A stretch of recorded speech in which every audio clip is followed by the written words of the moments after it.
Every great company out there goes through a life cycle. It starts with that first exciting spark of an idea, plunges into some terrifying lows, and if they're lucky, rockets into massive success. Today's explainer is all about the exact professional language you need to survive and describe this wild journey. So, here's our roadmap for today. 1. Starting your own business. 2. Surviving the tough times. 3. The path to profit. 4. Navigating the competitive market. And finally, number 5. Crucial mistakes to avoid. Every great business story has to start with a massive leap of faith, right? Let's jump into part 1, starting your own business, the call to adventure. Let's look at the case of a businessman named Jeffries. Back in 2001, he didn't just casually start a company. To use the precise business collocation, he set up a small business selling office equipment.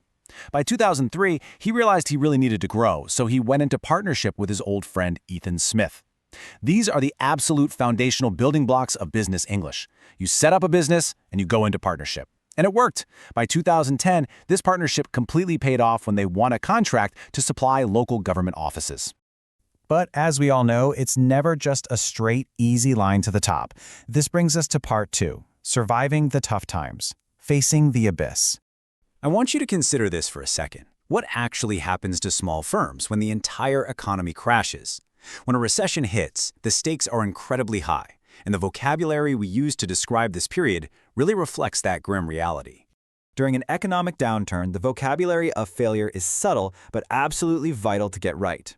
Jeffries noted that a lot of small businesses were going under, which means failing financially. He actually thought his own business would fold. Folding is a specific term meaning to close entirely because of that failure. And it gets worse. All around them, small firms were going bankrupt. Now, going bankrupt isn't just a casual term. It's a legal and financial status. It means you are completely unable to pay debts, to the point where the company's property is actually sold off by order of a court of law.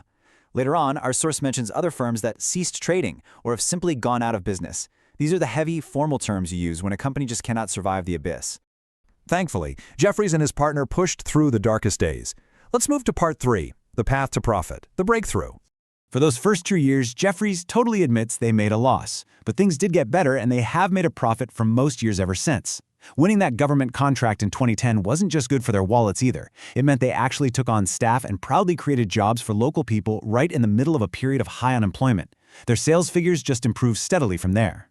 Which leads us to this absolutely massive number, £18 million. This figure represents their annual turnover.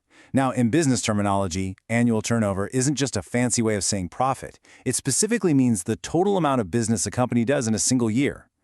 Reaching an annual turnover of more than £18 million, that is a colossal milestone for a business that started out just selling a bit of office equipment. To survive those really tough times, Jeffries notes that running a successful business is a combination of hard work, luck, and intuition. But let's be totally clear here. They didn't just cross their fingers and rely on luck. They backed up that intuition with very deliberate actions.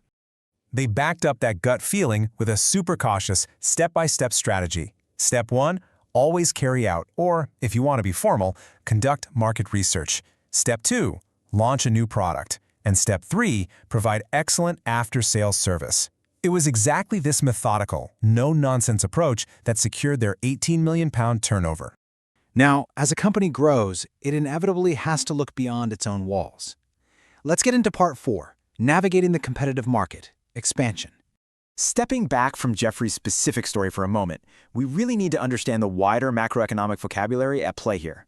When you're out there in the wider market, you aren't just working hard, you are fighting. It's like a battlefield. You might be facing stiff competition, or if it's really aggressive, cutthroat competition.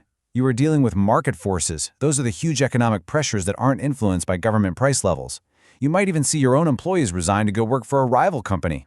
To survive all this, you have to strike a deal or do a deal to get a crucial discount. You have to put in a bid, meaning you formally offer to do work for a specific amount of money just to win contracts.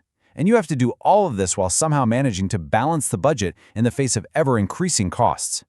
But hey, when you successfully navigate that battlefield, when you beat the rival companies, strike the right deals, and perfectly balance the budget, you get to proudly declare this amazing phrase: business is booming. This is the ultimate goal, right here. It simply means the business is doing extremely well. Just think of those internet-based travel companies where absolutely everyone is booking online. And when business is truly booming, people start to talk. For Jeffries, there have been some rumors floating around that he might float the company on the stock market. Floating a company, or going public, is this high-level financial concept that means you start selling shares in your business to the public for the very first time. It is usually a massive payout for founders. But just to set the record straight, based on our source, Jeffries currently has absolutely no intention of going public. So don't believe everything you read online. All right, we have covered the entire life cycle of a business, from setting up to booming. But before we wrap up, there is a vital grammatical trap we need to talk about. Part 5. Crucial mistakes to avoid. The final lesson. Listen closely, because there is a massive difference between doing business and making business. In English, you might make a profit or you might make a loss, but you always do business. Never ever say we are making a lot of business in Asia. The strict rule is we are doing a lot of business. It is such a tiny word, but getting it right makes a massive difference if you want to sound like a true professional. And that brings us to the end of our journey today. We've traced the incredible narrative of building a company from the ground up entirely through the lens of crucial business collocations.